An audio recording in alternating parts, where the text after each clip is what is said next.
Hey everybody, welcome, welcome. We are back again. This is day number 2 with your girl LaShawn R. Shelton, and we are here and we have an opportunity to truly have a candid one-on-one with none other than the Reverend Dr. Terrence S. Keeling. Now, I'm going to give you a hint, right? I kind of know this gentleman just a little bit, right? I had know him because he actually is the man behind ECDC. And if you don't know what ECDC is by now, I don't know where you are. I literally talk about this amazing agency, Eastside Career Development Center, located on the east side of Wilmington, Delaware. And their main premise is to give vocational visibility to those who may not have had it before in the past. So we're going to bring him on so he can share a little bit about who he is and what he does and why he does it. One of the things that totally makes so much sense is the way that he gives back to other people. Okay. And that's what a lot of people enjoy sharing and saying when we're talking about Reverend Dr. T. Keeling. So I'm going to go ahead and let him tell who he is and what it is that he does and how did ECDC become what it is. Well, Sean, thank you for inviting me this evening and giving me a chance to tell my story. It is always a good thing when I get a chance to talk about the things that we have seen happen by the power of God working through our ministry. I am originally from Harlem, New York, born and raised. Went to HBC, Historic Black College, HBCU, Lincoln University in Pennsylvania. We were talking before. Yes, I am a member of Kappa Alpha Psi fraternity, and I'll say amen to that. Mm-hmm. Came out and worked in retail management for many years with an old company called FW Woolworth Company. I happened to be the only the second African American district manager for the company. Which, you know, Woolworth had a history of some racial issues, but did very well there. Got recruited by some big box company, Kmart, and ended up leaving there because I got called into the ministry, which by and large was later in life than most people have been. But I got called into ministry, studied at New Brunswick Theological Seminary. That's where I got my MDiv, and also got my my doctorate of ministry in the area of urban ministry. I am an urban minister. Did some ministry in different locations in North Jersey, Asbury Park, throughout New Jersey, and got called to Central Baptist Church in Wilmington, Delaware, which is where I am the pastor now. You asked how did ECDC come about? ECDC is a division of Central Baptist Community Development Corporation, which is a recognized 501c3. We have 3 main pillars: workforce development, housing stabilization, and economic empowerment. ECDC is part of that workforce development piece. And what we try to do through there is to reach out and find people who need to be trained and gain some experience. We train them, take them through our workforce development program. We place them on jobs, we follow them up, trying to make them success. Ultimately, what we're hoping to do is to empower them so that they can come back and serve in their community and be an asset in their community. I love it. I love it. I think what's best about that is, when people say, well, how is it that, someone can start a company and may not have had that quote unquote experience. The fact that, hey, Elegant Granny, thank you so much for joining. Make sure you guys are sharing this out, okay? The fact that you have that corporate experience, and I remember Woolworths very well. My aunt used to take us to Woolworth because it was like an experience. You could shop, you get peanuts, you could sit and eat over here, and it was like a whole experience growing up home in Yeah. New York going to Woolworths. Remember that? Yeah. And I remember that as vividly as a little girl. So when I think about Woolworths and the types of individuals it produces, is no wonder why you had that tutelage and that tenacity to go forth, and then to add the fact that you are a minister, you are a preacher of the word. It just shows the discipline and the tenacity and the fortitude that's needed to move forward. And then you have the heart for the people. Let's not forget that. Everyone can't start an agency that makes sure that those who are overlooked and those who are brokenhearted have an opportunity to have a different shot. Mm-hmm. So when you think about those who've come through the doors already and the accomplishments that they've made, how does that make you feel when you know that ECDC played at least a huge role in that? Like, what goes through your mind when someone comes back and they're like, hey, man, like, thanks for this chance. I'm doing really well now. Like, how does that feel? It feels like I am being sincere and faithful to my call. As an urban minister, we don't see the gospel as just being about soul salvation. We see it as being about whole salvation, believing that through Jesus Christ, the power of God has been made available to bring about a change in people's lives. And we don't want to just preach the gospel. We always said that we would actually apply the gospel and let people not just hear about it, but experience it. So when I hear that someone has been able to change their perspective from believing that they couldn't to believe that they can, when someone has experienced a change in their life, having come through our program and being touched by this supernatural power of God, and coming to a greater understanding of this salvation that's available, it makes me feel like I'm being faithful to that call. I love it. I absolutely love it. I think that, when you hear about the salvation and the call and, remembering the least of thee, it's one thing when Christians, they say, oh, yes, I believe in God and I do everything as per Bible. And they know the scriptures, but it's another thing when you're, like you said, you're living the scripture and is manifesting in the work that you do and is manifesting in how you give back. Because at the end of the day, it's what you do to the least of thee that matters. I love, that's one of my favorite, passages. I believe is Matthew 25:14-30, if I'm not mistaken, when they were like, well, when have I ever seen you, in jail or hungry or unclothed or, when? And he's like, it's not me, it's what you do to other people. So I don't know how you feel about it. And those who know me well know that this is a very, very soft spot. But when you go into the city of Wilmington and you see these beautiful large buildings being built, you see all this new infrastructure that's happening, how do you feel when you see all this beautification happening? But for years, people have been asking, how can we get shelter for the homeless? What can we do to help feed the hungry? How can ECDC get more assistance, or how can we be of more assistance? How does that feel when you go to this city and you see all this beautification, but yet and still you see the same people outside asking for money, disheveled, unplaced? What does that do to you when you see that?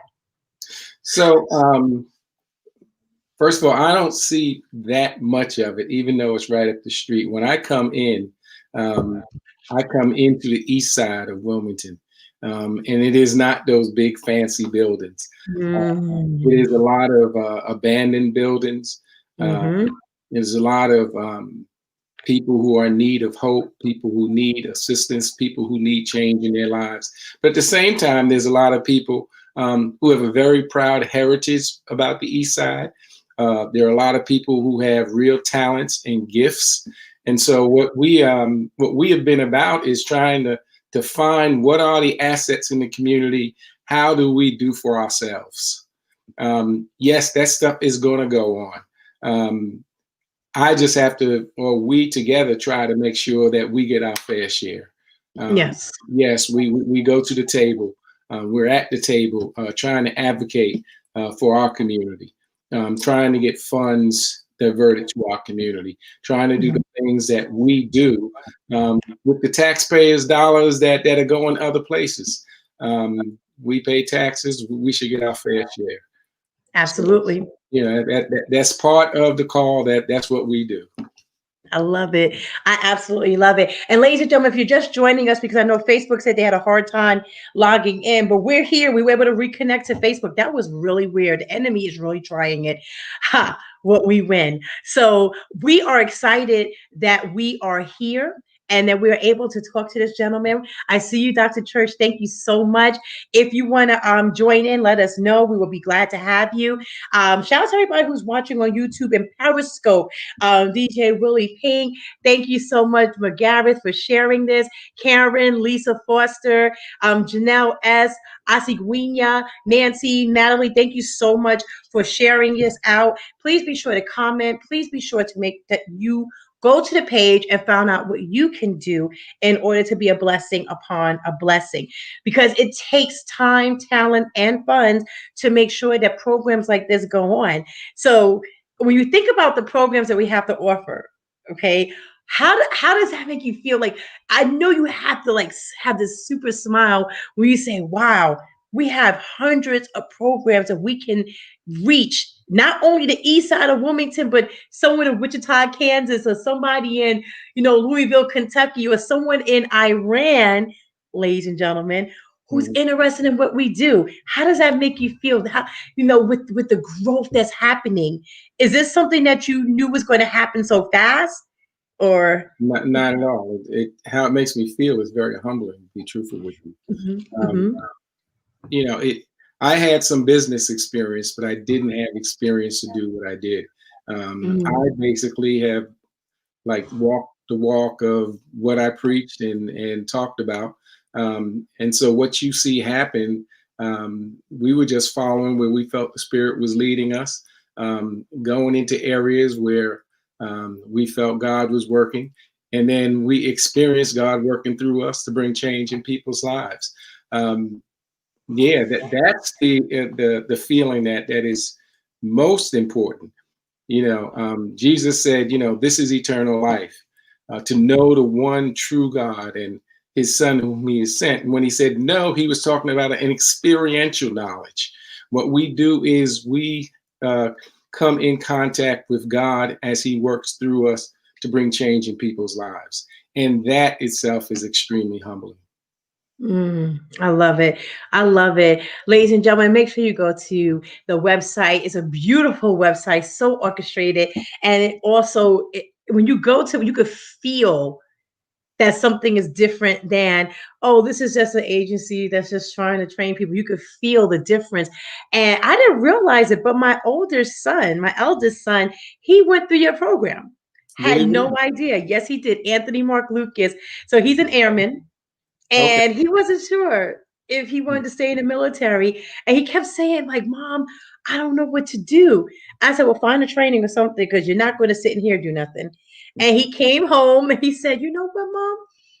I'm in construction. I said, how'd you do that? He said, there's this company like right over the bridge, and they had help, and I was able to get in, and he learned another trade. And that trade has helped him, through God's grace, in the service.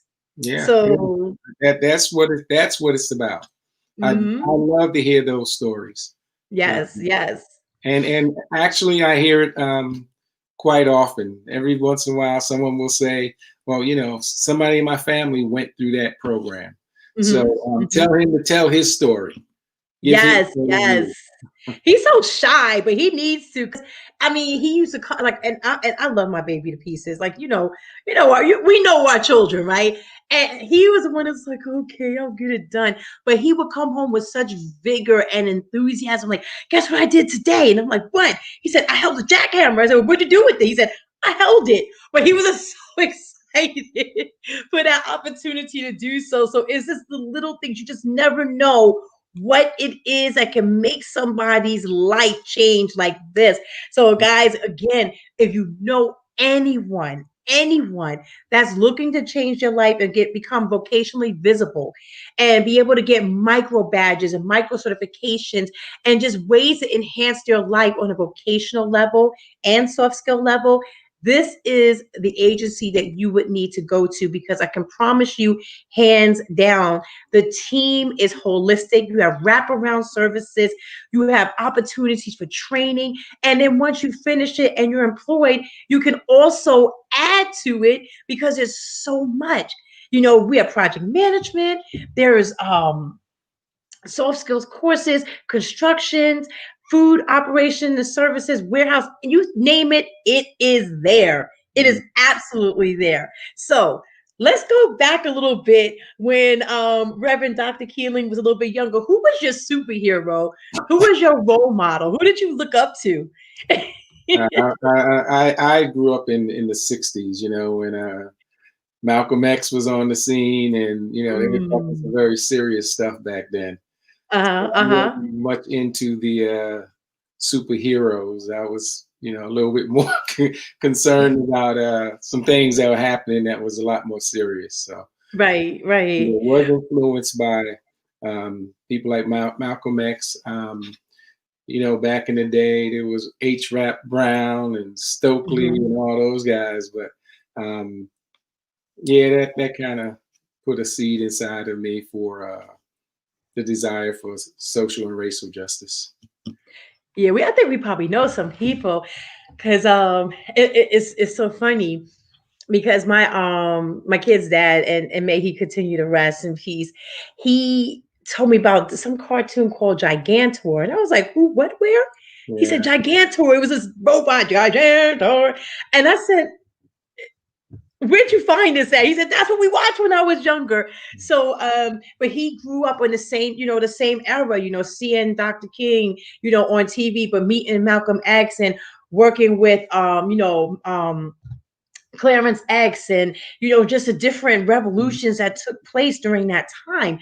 And I honestly can say that those between 61 and 68 really became, revolutionists and change agents, and they did a lot for the community. Whether it was holding rallies, whether it was, the Black Panther Party, or maybe it was just, standing up and being proud about who you are, and it shaped and molded you one or two ways. Either you turn the way where God had you and you're doing something for the community, or maybe not so much, and maybe you just need a hand up. So would you say that the 60s is repeating itself now in 2020 with everything that's going on? In some ways, but I'll tell you now, some of this younger generation, they really got it going on. So I can't compare that. Their passion is just as strong. But again, this new generation, new technology, I look at how they organize, and, they really have it together when it comes to organizing. So, yeah, I will say that, because sometimes I look at my son and he'll just sit there and I have a whole conversation. And when he finishes, I said, what would you do? He said, I was submitting an assignment. How? We were just having a whole conversation and all I heard was, tapping on the phone. But that's how they do it. These kids have become so ingenious with the technology. I just wonder what life would have been like in the 60s and 70s and early 80s had we had the same technology. So then again, maybe that's a scary thought. So never mind. We don't want to know that. So where do you see ECDC in the next, I would say, 5 to 10 years? Well, first of all, let me say that if you asked me 5 years ago where we would be, I could not have imagined that we would be doing what we're doing, not just ECDC, but all of our other companies, Inter-Neighborhood Community Builders, Urban Acre. All of them have gone way beyond what I could have imagined. If I'm looking at what we're doing now, we now have the ability to, like you mentioned earlier, we can train nationwide, actually internationally. So ECDC still has room to grow, not just in training. It has a sister company called Eastside Employment Service, so that when they come through the training, the employment service can actually find them a job and place them on the job. Mm. So, truthfully, I've been just along for the ride and enjoying the experience. Okay. So what's your favorite pastime? You're a man of the cloth. You empower people through the word. You're in the community. You're helping people. People look up to you. There were so many black and brown boys who look up to you and what you're doing and how you're doing it because you may have saved a family and not even realize it until it manifests with the word, and you find out through God, like that person right there, you got them off the street. Through me, you're able to help this person put that bag down or that bottle down, and now they're doing something with their family. So, what do you do in your pastime? Because you do a lot. You do a whole lot. So, what do you do? So right now, myself and a few other urban ministers putting together a program for urban ministry where people can learn what we know. We'll be able to pass that down to them.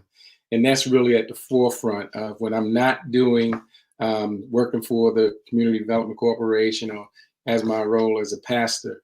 We're meeting and talking about how do we take this knowledge that we have, this experience we have, and give it to another generation so that it doesn't just stop with us, that it continues. I love that. That's what I'm doing. That's what I'm about. So. I love that. And you have to pass the torch. Each one teaches one. They say that the richest and the most smartest place in the entire world is the cemetery. And it's so unfortunate because so many dreams and chores and just there's so much that's there where people thought they had like an extra day to do something and they just didn't know when that time would come. So the fact that you're teaching the next generation and the next, Dr. Keelings and the next Malcolm X's and the next Dr. Kings and the next is absolutely amazing, because now you have a chance for people to see that it's not about just keeping it for yourself, but it's about what you can do for others. And that's a service of an urban minister. So yesterday, I'm sorry, go ahead. Yeah, no, if someone can go further than I've gone, I learned from my mentor who, brought us so far, and then we took up the torch and continued. That's what it's about. It's about passing it on and making progress from generation to generation. Yes, I love that. I absolutely love that. So yesterday, talking about passing the torch, it seems that Shirley Chisholm passed the torch, right, to our now Vice President Kamala Harris. And I say that because we know that Shirley Chisholm, she ran for Congress. She opened the door in so many ways. We also had others, Dolores Tucker. We've had so many women who stood there and they, cracked the door. They knocked on the door. They had to like kind of break the knob a little bit and crack the window, but whatever it took in order to get that much closer. So what would you say? How do you think little girls who may look like Kamala, what do you think they may have been thinking to see a woman say, ladies, rock your chucks and your pearls, during the inauguration, and had an opportunity to see someone that looks like them in office? How do you think that may have felt, to our communities? Well, I would like to think. I can't think like a right. But I would like to think that it's inspirational. It gives you the feeling of empowerment that you can accomplish and achieve. I think it's just absolutely, amazing and good. I certainly have my granddaughters, and we talk about that. So I'm happy about it. I'm happy. Right. Yeah, it's definitely a sight to behold, and especially as an HBCU grad and a member of the Divine Nine, it definitely helps out. So what was your journey like to Kappa Alpha Psi? I see that little pie right there. For those who don't know, Kappa Alpha Psi is a Greek letter fraternity. And we call them the twins because they were founded the same year as Omega Psi Phi. But that frat's so nice, they named it twice, right? So tell us a little bit about your journey to find new pie and Kappa Alpha Psi. Well, yeah, I was at Lincoln University, Mhm. a traditional African American college, HBCU.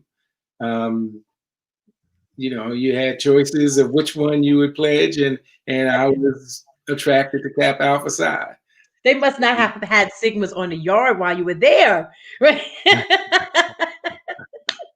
They did. They had signals there. They must have had an interest meeting when you was around. I Yeah. mean, because I just clearly can't. Oh, we playing. Go ahead. We always joke. We amongst the Divine Nine, we always joke around with each other, but at the end of the day, we get the job done. So go ahead. Yeah. So there's a lot of things that were done back then that you don't do now. So. We are non-hazing organizations. I don't know what you're talking about. And thankfully they're not done now. So Yeah. but it did do a lot for me in my character. It did a lot in terms of helping me understand that I could achieve. And if I had it to do it again, I'd do it again. I am very proud to say that I'm a member of Kappa Alpha Psi fraternity. I love it. I love it. Chapter. Oh, your single letter chapter. We're single. I'm part of Upsilon at Dell State, single letter chapter. When I came in, now I'm a member of Theta Zeta Zeta in Dover. Shout out to my sorors. Hi, guys. Hey, ladies.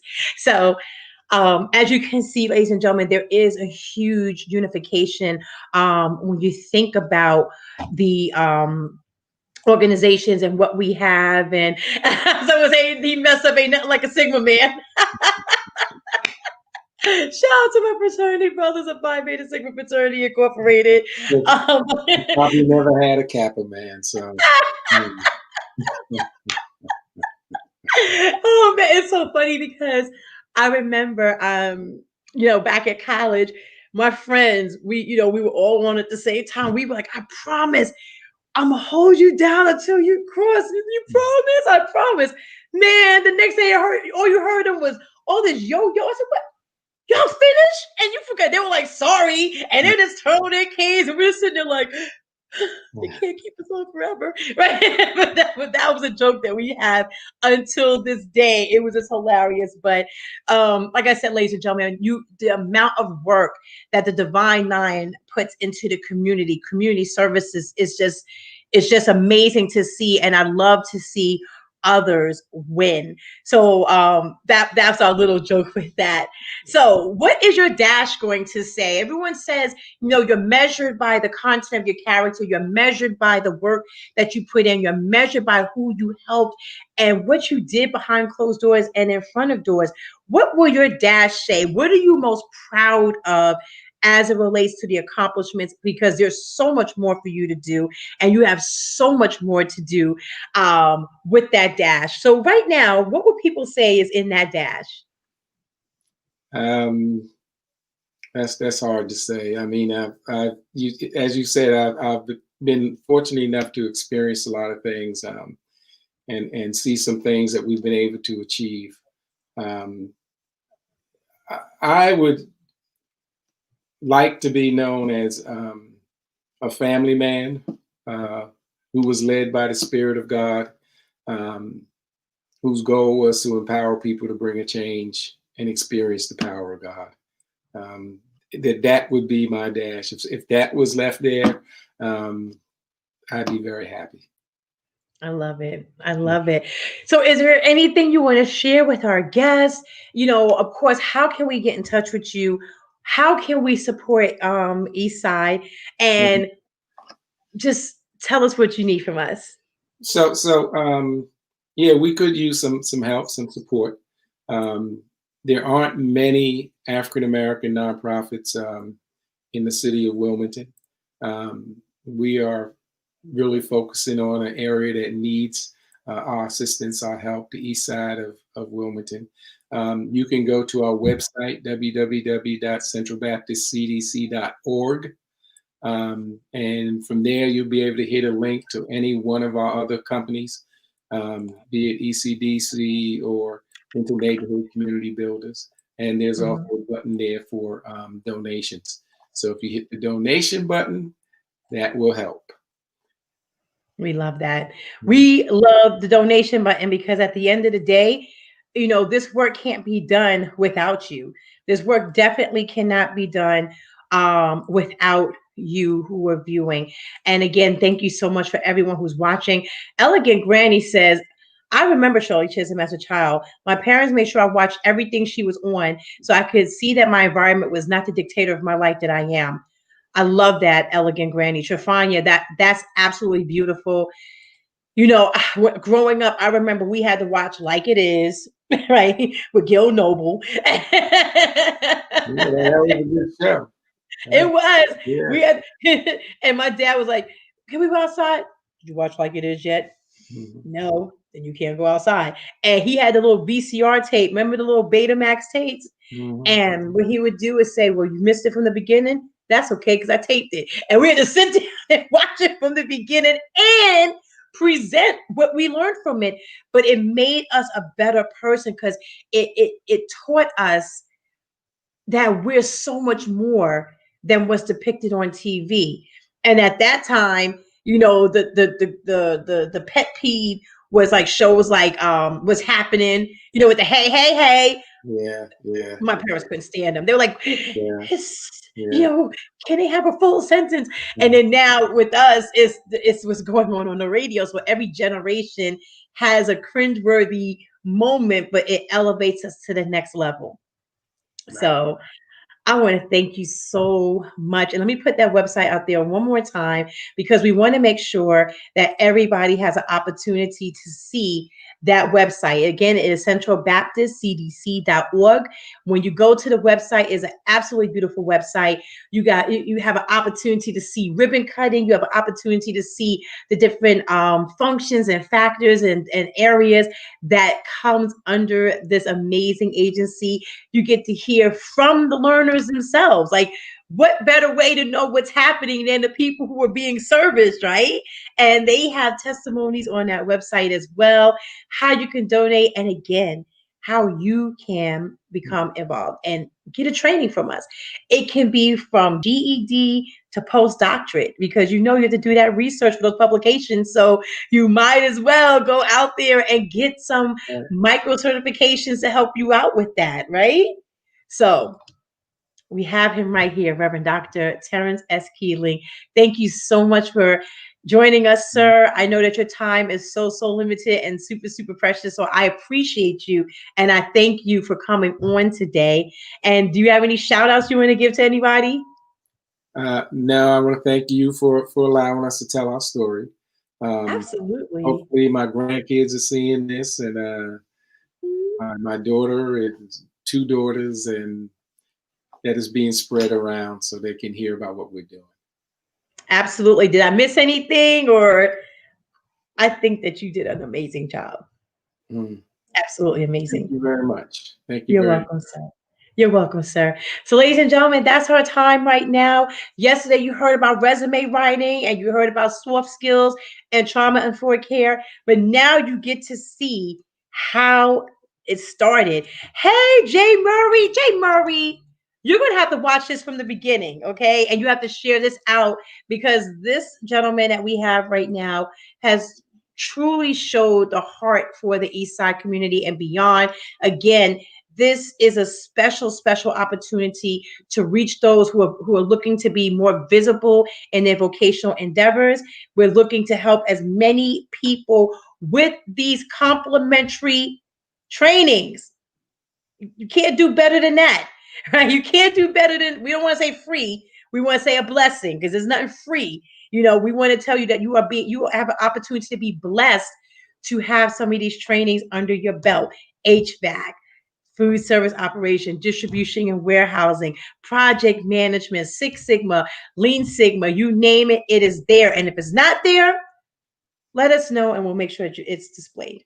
Okay, so have a good one. I know my pearls got a little twisted, sorry, but have a great one, everyone. Dr. Keeley, thank you so much. And we're going to have you back again sometime soon. Okay, just let me All know. right. All right, you got that. Thank you All right. so much. Bye-bye. Bye-bye. God bless you. So, ladies and gentlemen, I'm going to share the website so you can see what exactly it is that we're talking about when we are looking at this amazing company. Okay. So, here we go. When you see, remember he said there's, multi parts. You have the inter neighborhood community builders, urban acres produce, and of course the career development center. And it is a recognized 501c3. So that means that your charitable donations will be able to be a tax write-off, which is an absolute blessing. And remember when he said all you have to do is just click on the links and you can go ahead and donate. So please donate. All of this great work cannot happen unless you donate. Okay, you have to donate. And you can also, tweet it out and Facebook it out so that way people know that you can, that you gave and you're able to do it. Here's our resources, our work, our team, about us. It has everything that you can possibly need and you could possibly think in order to make an informed decision to help. So, ladies and gentlemen, we thank you so much for coming on today. We thank you so much for supporting us. And again, please make sure that you go out there and support ECDC, either by referring people to any of the program trainings that we have or donating. We thank you and we appreciate you and have a blessed day. Good night, everyone.